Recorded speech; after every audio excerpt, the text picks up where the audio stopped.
Good afternoon, students. Today we are starting the topic called governance in dynamics of machinery subject. This is the third unit. Then in this class, we are going to discuss what is meant by a governor, what are the types of governors, and how the types of governors will be applicable in recent applications of the thing, and force analysis of Porter and Hartnell governors, and stability governors and the controlling force. These are the main aspects we are going to discuss in this class. Then what is meant by a governor?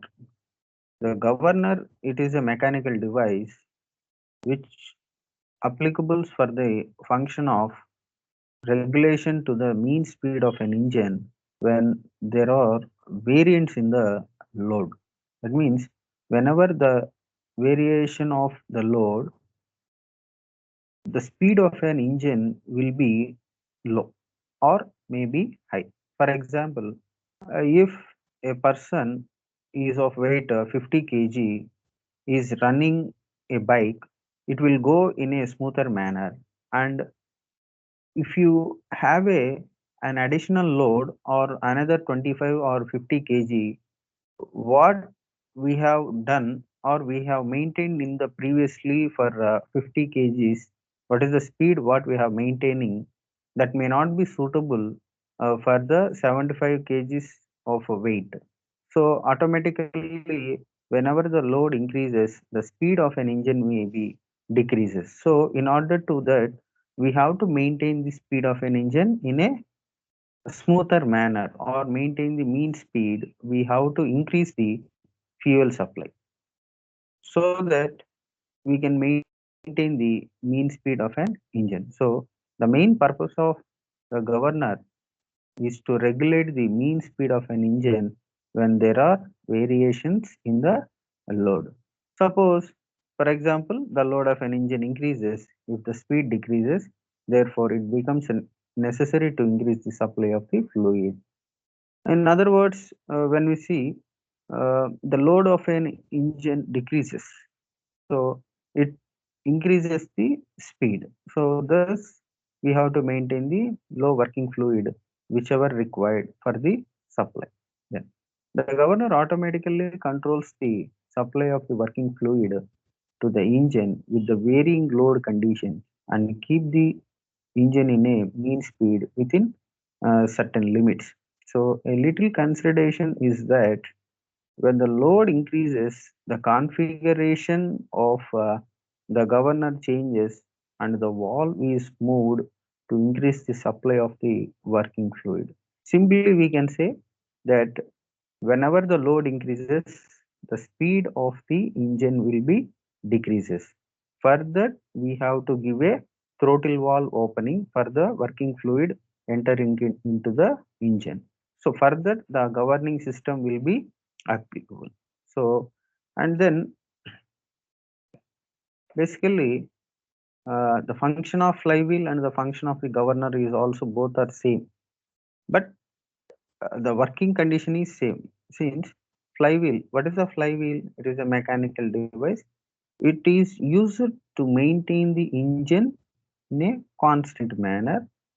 When the energy is delivered more than the requirement, it will stores in a flywheel, and it will be used when there is a shortage of the energy than the requirement. The excess or deficit energy will be received from the flywheel to maintain the constant speed. Both the applications is same, but the function is maybe different. It controls the speed variations caused by the fluctuation of engine during turning moment of each operation of the cycle. It doesn't controls the speed variations caused by the varying load. So it is purely depending, the governor is purely depending on the varying loads to the speed control. But the flywheel is to operate for the energy differences. So the energy differences due to the crank effort or a turning moment, due to that there is a variation is there. Those variation of speed will be controlled by the flywheel, but varying of loads is to be maintained by the governor. The varying demand for power is met by the governor, regulating the supply of the working fluid. Then, what are the types of governor? Basically, we are classified the governors in a two manners. One is centrifugal governors and inertia governors. So the centrifugal governors again classified into two types, that is pendulum type and that is a loaded type. So depending on the schematic arrangement of a system, these governors are type pendulum and loaded type.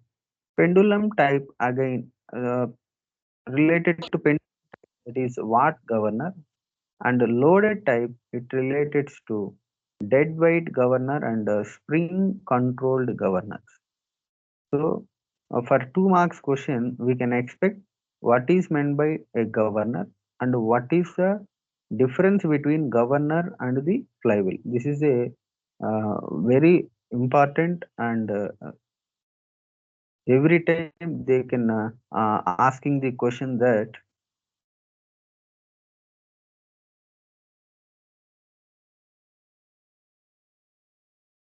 the the relation between, or what are the importance of function of governor and the flywheel.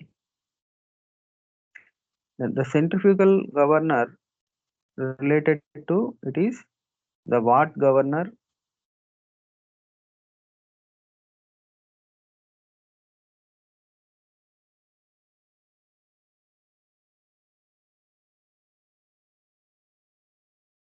Then in the loaded type, it is dead weight governor and the spring controlled governor. Regarding dead weight, that is totally of by varying the loads, we are creating the that schematic diagram. That means our arrangement will be on the loads. So the dead weight governor is go for Porter and Proil. For university examination, most of the 14 marks question may ask from Porter governor or Proil governor. From these two, we can expect a single question. Either maybe the problematic or theory wise.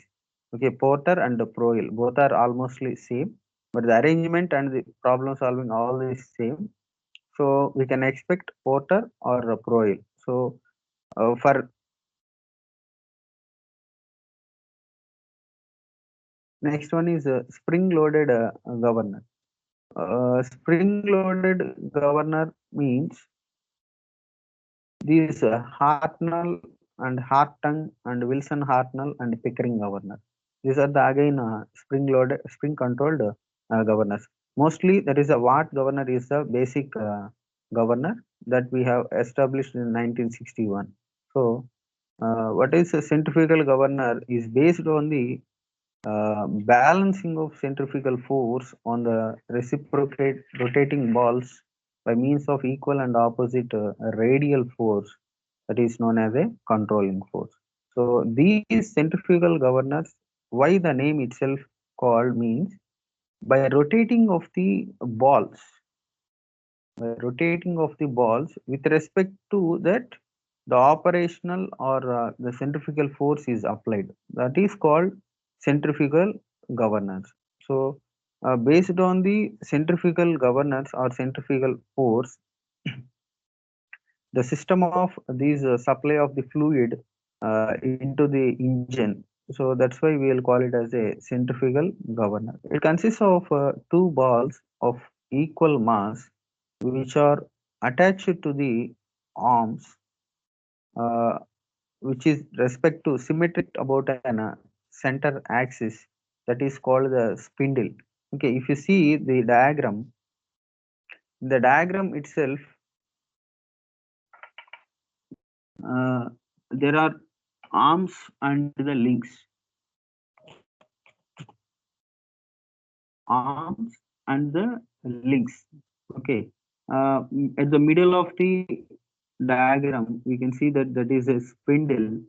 Okay, the arms and the links, these two are connected to each other, and the balls, what we call it as a governor balls or fly balls.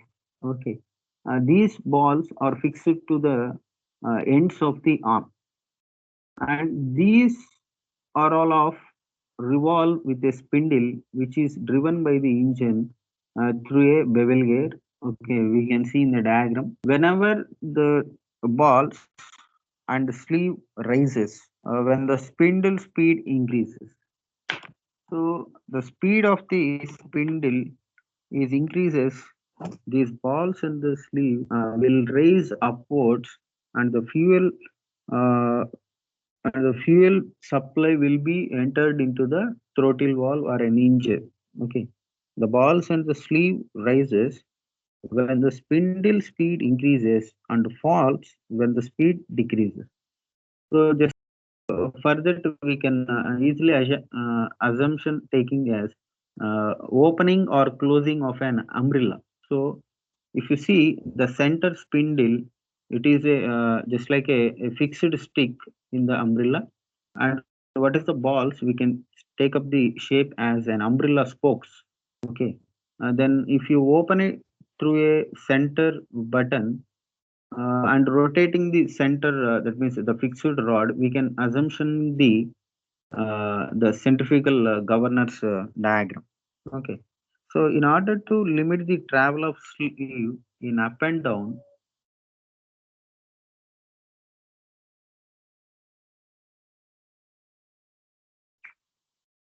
there is a two stops. That means S1 and S2 are there. Okay, you can see S and S in the diagram.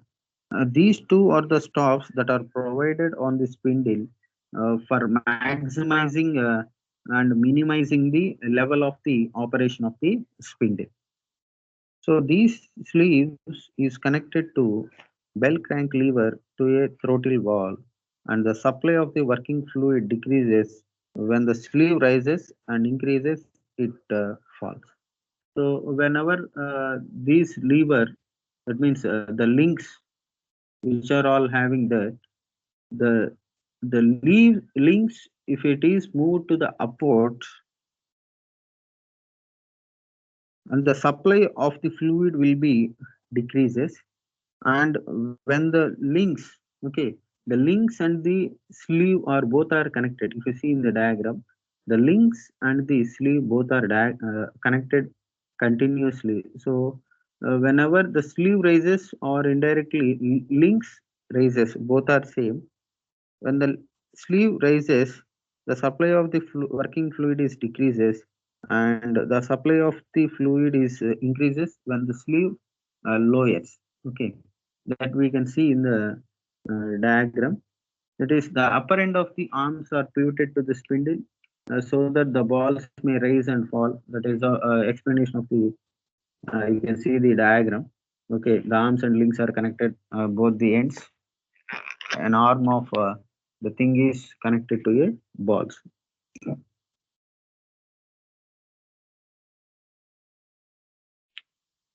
Nextly, these sleeve, the same thing. The downward movement of a sleeve operates the throttle valve at the other end of the belt crank lever to increase the supply of the fluid, and thus the engine speed is increases. So this is the basic operation of the centrifugal governors. So this is the centrifugal governors basic construction. In the same way, all the centrifugal governors are of that means the watt governor or the proel, that is loaded type, that is dead weight, mostly dead weight, and porter governor and proel governor are of same construction of this. So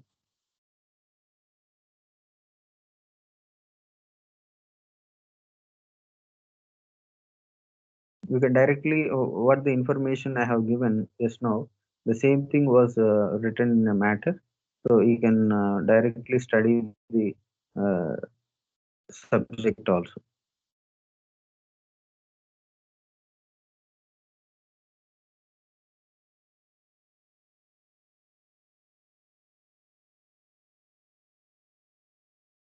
Mainly, what are the terms used in the governance?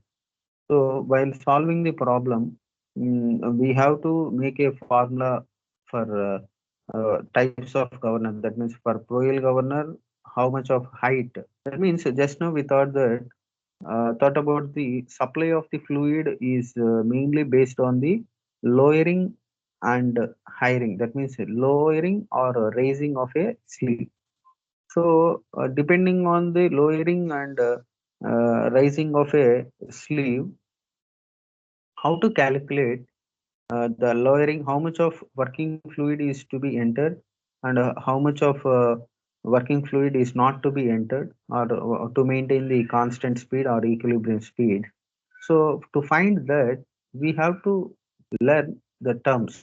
So basically these are the five terms. Mostly this can we can say that four terms only, since mean equilibrium speed and equilibrium speed are those are enough, but maximum and minimum equilibrium speeds, that is not need to be discussed. So mainly we have to remember the four terms, four terminology in governance. One is the height of the governor. What is the height of the governor means? It is the vertical distance from the center of the ball to a point where the axis of the arms or arms to be produced intersect on the spindle axis. It is usually notated by H. So that means, what is a height? It is a vertical distance from the center of the ball to a point where the axis of the arms or intersect on the spindle axis. So if you see in the diagram, the ball center and the next thing is where the arms are connected. So if you see, just like the shape of the thing is inverted V. So arms two are connected in the upper links are called a arms. So where the balls are connected, that is called an arms. The lower V, that means lower things called as a links. So upper rods or connectors called a arms, and lower links or lower rods are call it as a links. So we have to be careful about the terminology. Uppers are arms, lowers are links. Then these two arms are connected to the center spindle to what is the ball height. That means ball centers to the spindle distance, that is called a height. Then it is denoted by usually H. Then second one is equilibrium speed. It is the speed at which the governor balls or arms, etc., are in complete equilibrium and the sleeve doesn't tend to move upwards or downwards. So, at what speed, at which speed the governor balls or arms are in complete equilibrium. So there is no changes or no fluctuations in the speed of the balls and the arms. So that is called the equilibrium speed. At that speed only, the sleeve doesn't move upward or downward. That is the exact fixation position of the sleeve. Next, mean equilibrium speed. It is the speed at which the mean position of the balls or the sleeve. But the both are same, mostly equilibrium and mean equilibrium. Mean position, that means a constant average speed we are maintaining. There, the position of the balls or sleeves or arms, that is called the equilibrium speed.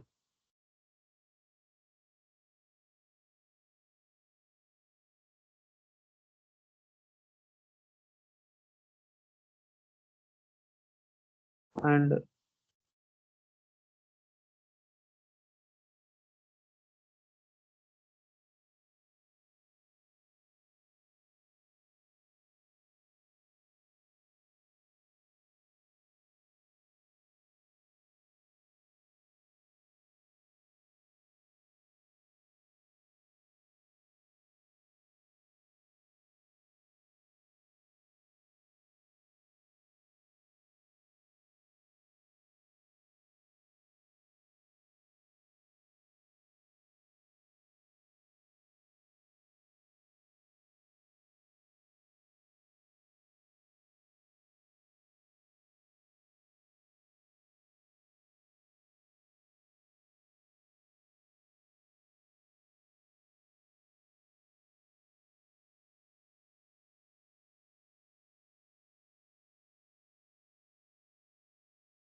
sleeve or lift, sleeve or a lift. It is the vertical distance at which the sleeve travels due to the changes in the equilibrium speed. So, while we are attaining the equilibrium speed, how much of vertical distance is required to maintain the equilibrium speed? So, the sleeve, lift, and both height of the governor, the both are different. Height of the governor means center of the ball to spindle top, and sleeve lift means at what height of the sleeve the speed of the engine, or what is the speed of the governor, is to be in equilibrium. Okay, both are different. The porter governor,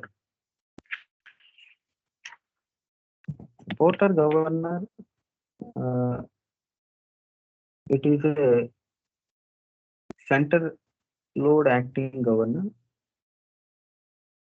Before that, we have to see the what governor.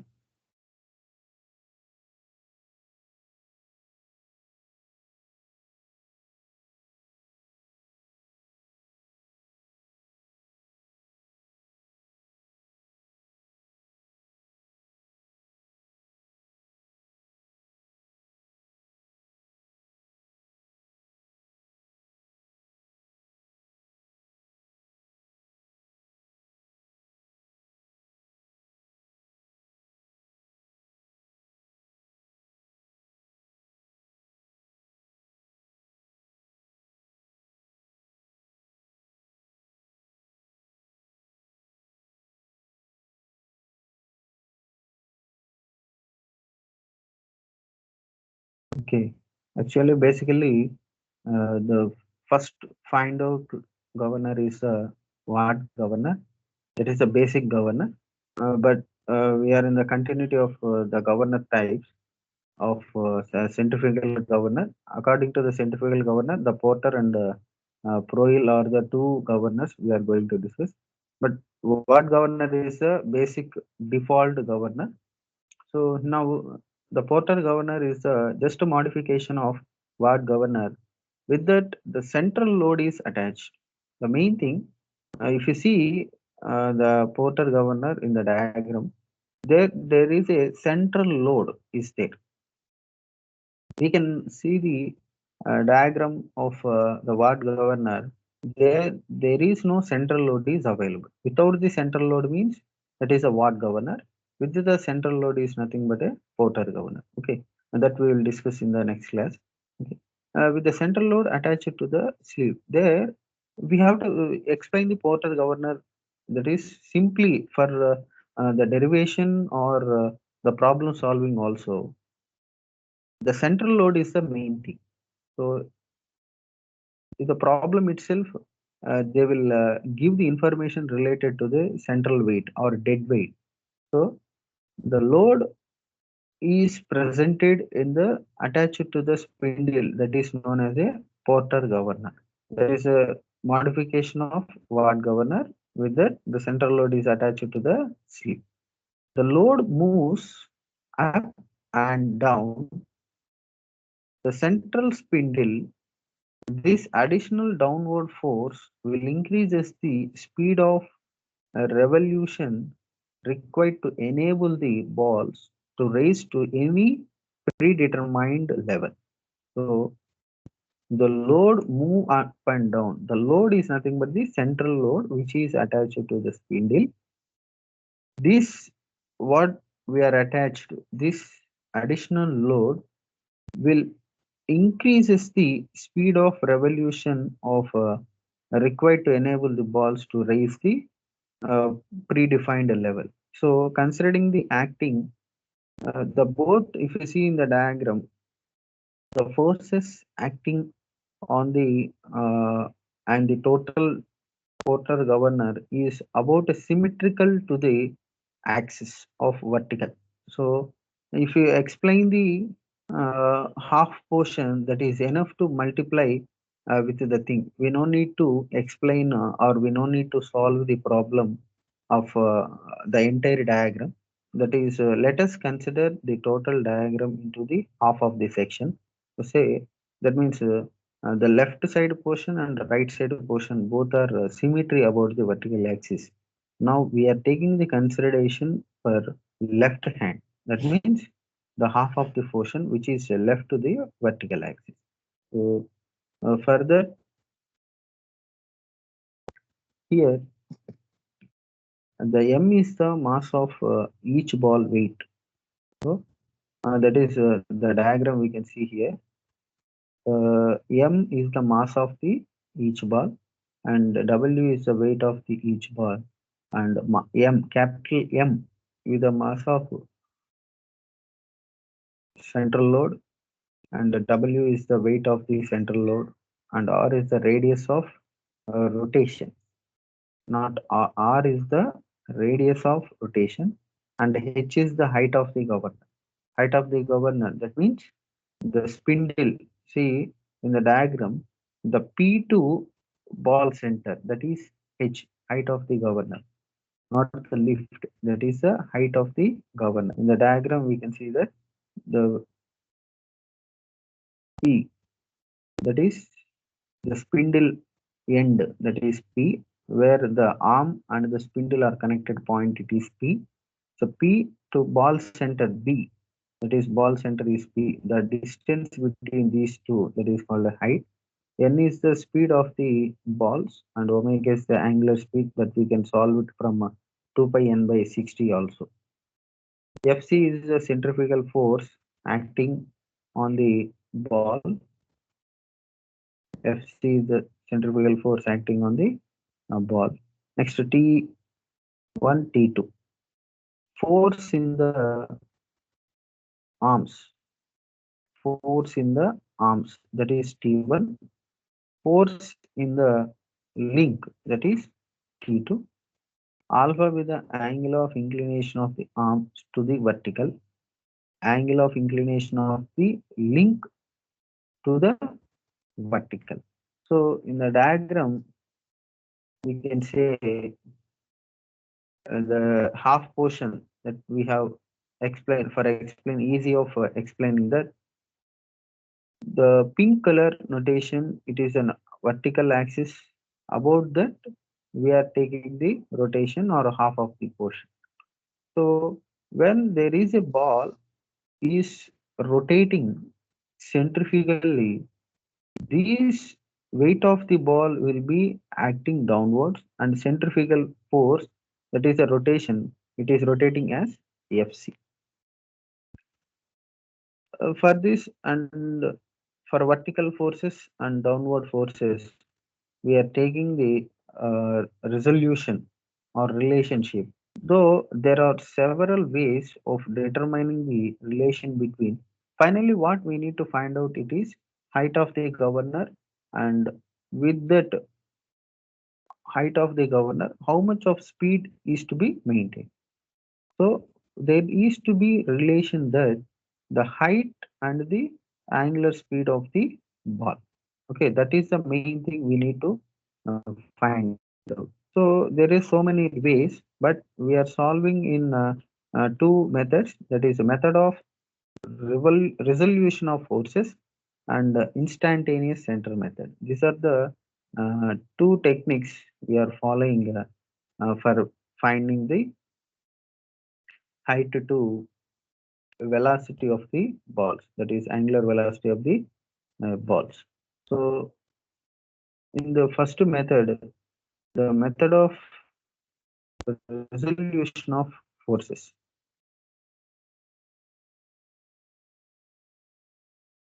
The resolution of forces, considering the equilibrium diagram for all the forces which are acting at D,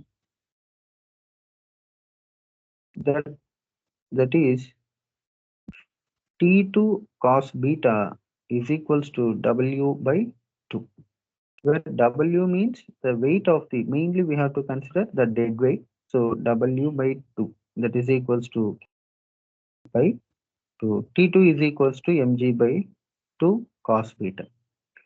Once again, considering the equilibrium in the forces acting on B. So acting on B means towards about the ball weight. So previously we have taken up the considering of the forces on dead weight, and again we are coming to the ball weight. Okay. At B means the point B is in equilibrium under the action of the forces as weight of the ball and centrifugal force. Okay. In the dead weight, only the weight is only the consideration, but ball is rotating in the centrifugal direction or centrifugal force which is acting. So at the same time, ball weight is also there. And what are the tensions on the ball is a connection between arms and the links. So there is a tension of these two are available. So previously only the one thing is tension on the link is available. So there is a relation between tension on the links and the weight of dead weight. So here we are only considering the four considerations, that is ball weight and ball centrifugal force rotation and tension on the link and the tension on the arm. By resolving all the forces, that means resolving the forces by vertically. So vertical forces we have to consider. The vertical forces means T1, T1 cos alpha. That means the upper portion. T1 cos alpha is equals to T2 cos beta plus W.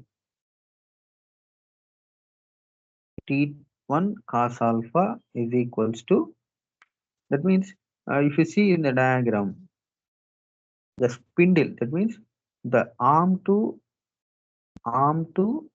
the spindle axis, there is an angle or vertical to the vertical making an angle alpha. Say there is a triangle BP. Let us consider the center is O1. Let it take that. So BPO, that is a triangle with an angle alpha. And one more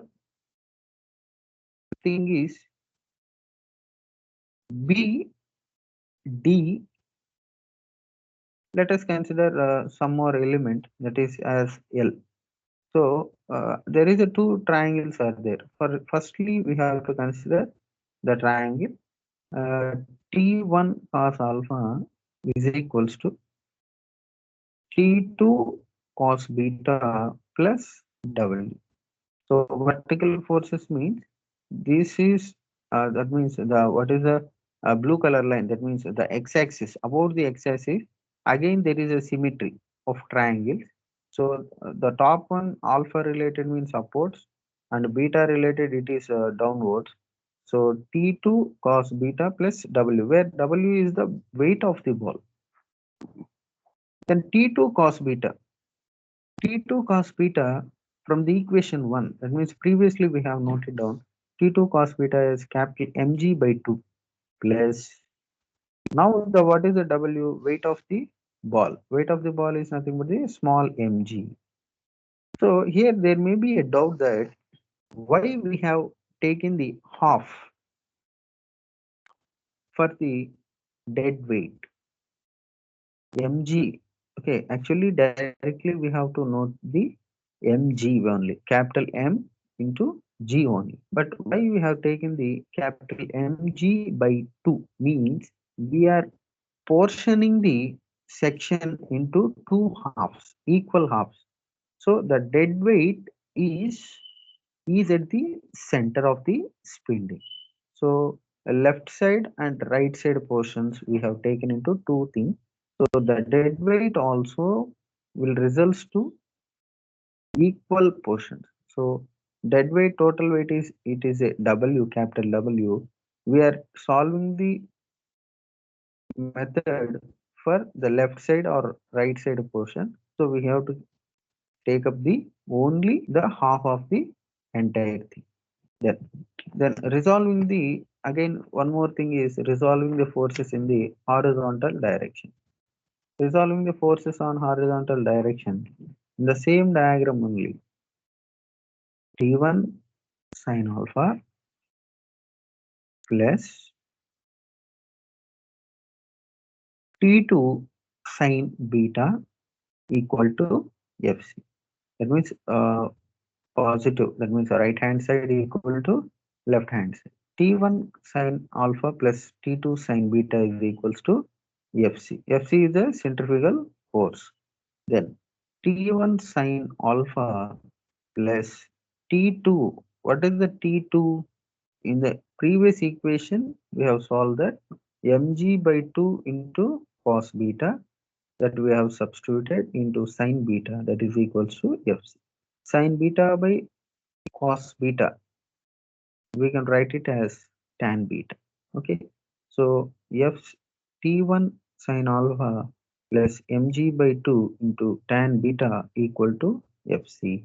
Then t1 sin alpha is equals to Fc minus mg by 2 into tan beta. This is the third equation.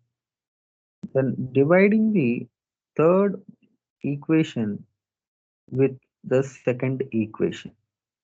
So what is the second equation? This is the second equation, that is T1 cos alpha is equals to mg plus mg by 2. Okay, with that is actually the 3 by 2.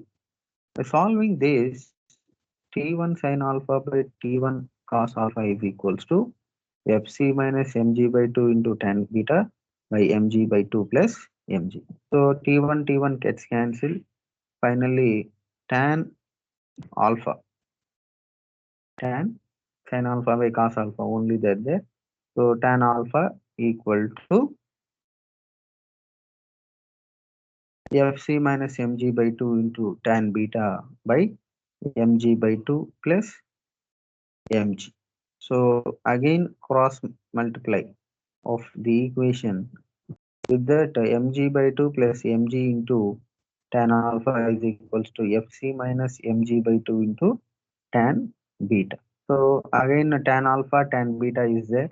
So coming to the a single form, then mg by 2 plus mg equal to Fc by tan alpha minus mg by 2 into tan beta by tan alpha.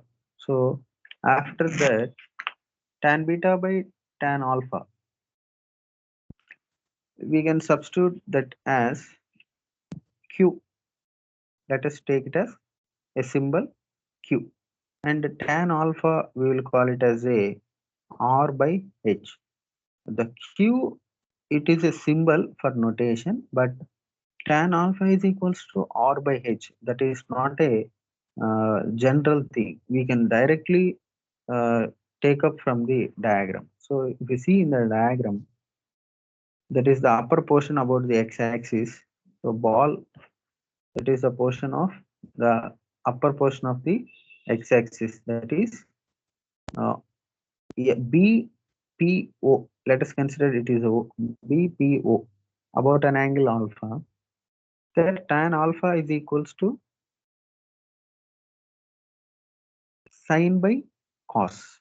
So sine, what is the thing ante? I mean, sin alpha by cos alpha. Sin alpha means adjacent side by the resultant, that is r by h. So with that we are substituting these in the previous equation. Mg by 2 plus mg equal to fc by tan alpha minus mg by 2 into tan beta by tan alpha. So replacing the tan beta by tan alpha, that is q, into mg by 2, okay, minus fc, centrifugal force. Fc is equals to, we can write it as m omega square r. So m omega square r by tan alpha. Tan alpha means r by h. So that is, we will write it as divided by r into h or into h by r. Both are same. Then cancel the r values also. With that, m omega square h equal to mg plus mg by 2 into 1 plus q. By solving again in the format for getting, that is relation between height and the speed only. Okay. So for getting that, speed means n. So n to h relation or h to n relation. Then finally we get it h as small m plus capital M by 2 into 1 plus q by cap small m into g by omega square. Then omega square means 2 pi n by 60.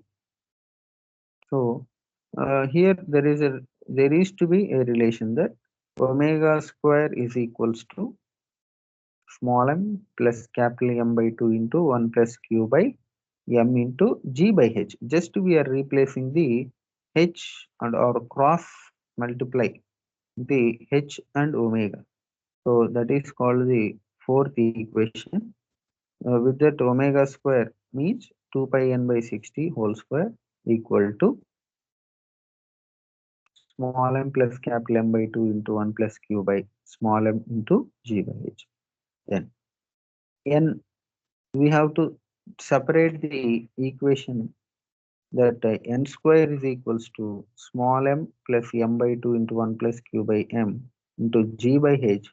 These 2 pi by 60, 2 pi by 60, it will go outside means reversal or reciprocal. So 60 by 2 pi whole square. So finally we get it the answer as m plus, that is n square is equals to m plus capital M by 2 into 1 plus q by m into 895 by h. That is the default formula. So for Porter governor, the relation between speed and the height of the governor, that is as n square is equals to small m, that is mass of the ball, plus capital M by 2, since we are taking the half of the portion. So capital M by 2 into 1 plus q. Q is equals to tan beta by tan alpha into 895 by m into h. Suppose if the length of, here q is equals to tan alpha by tan beta by tan alpha. If the length of sleeve and the, see here, the beta and the arm, I mean the beta and alpha are the angles made by the vertical with the link and the arm. Suppose when the length of the links and the arms are both are same,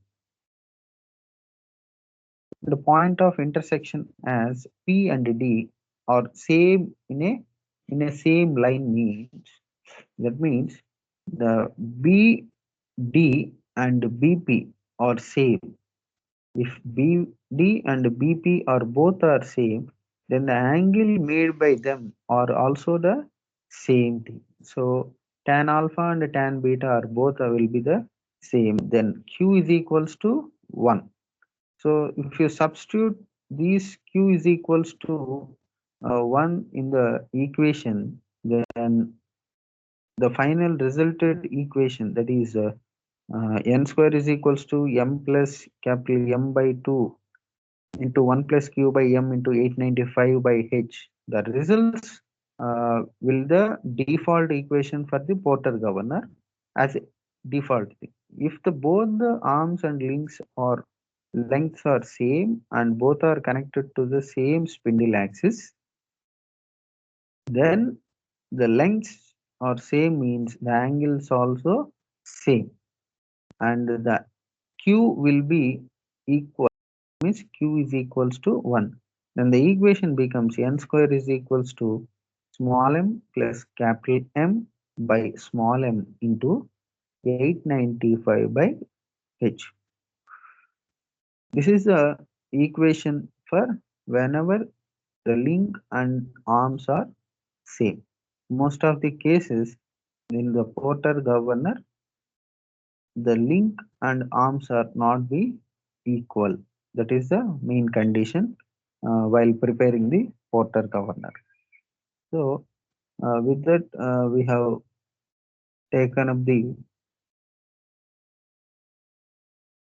derivation and the method of solving the relation between the speed and height of the governor in Porter governor. This is the main thing related to Porter and Porter governor with respect to height and the speed. So in the next class, we will go for the problem solving and what is the instantaneous method of solving Porter governor. So previously we have taken up the for relation solving between n and the h, speed and the height of the governor. We are taking the two things. One is forces and the second thing is instantaneous center. So up to now we discussed about the uh, forces by considering the forces. In the next class, we will solve regarding with the instantaneous center method. Okay, thank you.